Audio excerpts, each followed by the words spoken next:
अब आइए ऋग्वेद की कथा। अनसुईया जी बैठी हुई थी और मां अनसुईया जी ने कहा अंतरिक्षी से, मेरे 3 पुत्र हैं पर मेरे घर पुत्री नहीं, मेरे घर में पुत्री का भाव नहीं। और मैंने सुना है शास्त्रों में, अगर घर में बेटे हैं और घर में अगर बेटी नहीं है तो वो घर बिना कन्यादान के हमेशा सूना की सूना ही रहता है।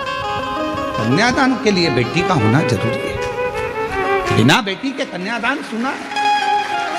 आप दुनिया का सारा दान कर लो, अन्न दान कर लो, वस्त्र दान कर लो, मुद्रा दान कर लो, स्वर्ण दान कर लो, भूमि दान कर लो, गौ दान कर लो, सारे दुनिया के दान कर लीजिए, अगर आपने जिंदगी में कन्यादान नहीं करा तो आपकी जिंदगी में सब, कहते हैं कुंभी पाक नरक में एक नरक का सिरा ऐसा होता है जिस नरक के सिरे को पार करने के लिए बेटी का कन्यादान करना जरूरी होता है।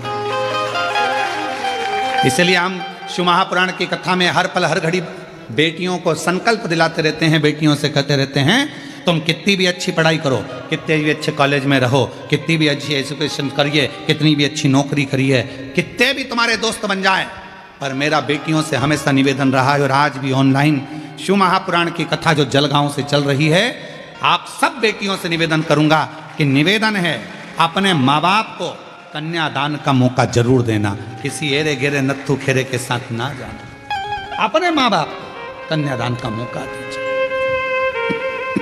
बहुत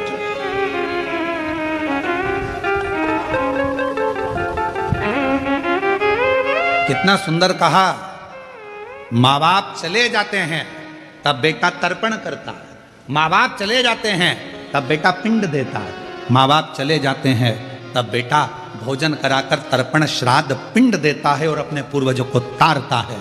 पर बेटी, जिस दिन माँ बाप अपनी बेटी का कन्यादान जीते जी कर देते हैं, उसी पल उसी घड़ी माँ बाप को नरक नहीं जाना पड़ता। फिर बेटा पिंड दे तो ठीक, तर्पण करे तो ठीक, तिलांजलि करे तो ठीक, माता पिता बैकुंठ का पथ जाते ही जाते।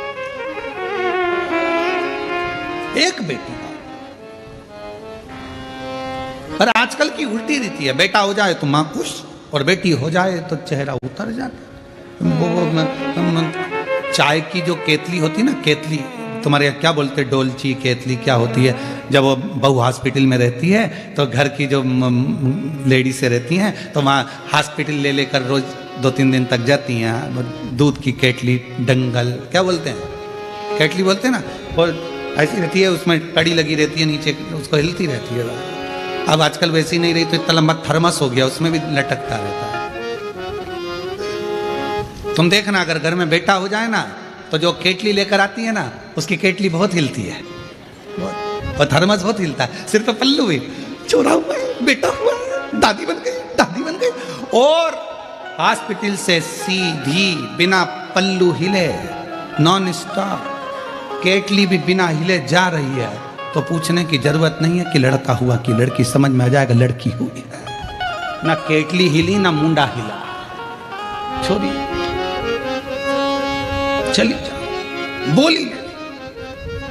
पर कौन समझाए कि बेटे से ज्यादा अगर बेटी एक घर में जन्म ले लेती है, बेटा एक कुल को तारता है और बेटी 2 कुल को तार देती है। 2 कुल। आज जितनी माताएं बैठी हैं, आप सब कथा श्रवण कर रही हो, जरा विचार करिएगा, ससुराल की 71 पीढ़ी और मायके की 71 पीढ़ी। एक नारी जब शिव महापुराण की कथा श्रवण करती है, शंकर जी पे 1 लोटा जल चढ़ाती है, तो उसका आधा एक नारी का चढ़ा, क्योंकि पुरुष का 1 गोत्र होता है, पुरुष के कितने गोत्र होते हैं, 1, पर लड़की के कितने गोत्र होते हैं, 2। कुंवारी रहती है तब पापा का गोत्र, ब्याह हो गया तो माँ का गोत्र। तो ईमानदारी से बोलो, क्या तुम्हारा वो माँ बाप का जो गोत्र है वो तुमसे छूट गया क्या? नहीं छूटा, छूटा नहीं है। तो वो गोत्र कहाँ काम आता है? जब नारी पूजन करती है, व्रत करती है, आराधना करती है, साधना करती है, शिव महापुराण की कथा श्रवण करती है, तब उसका पुण्य 2 भाग में बढ़ जाता है, आधा उसके मायके के, आधा उसके ससुराल के, दोनों के भाग से, दोनों। 71 उसकी भी पार कर दी, 71 इसकी भी पार कर दी। एक बेटी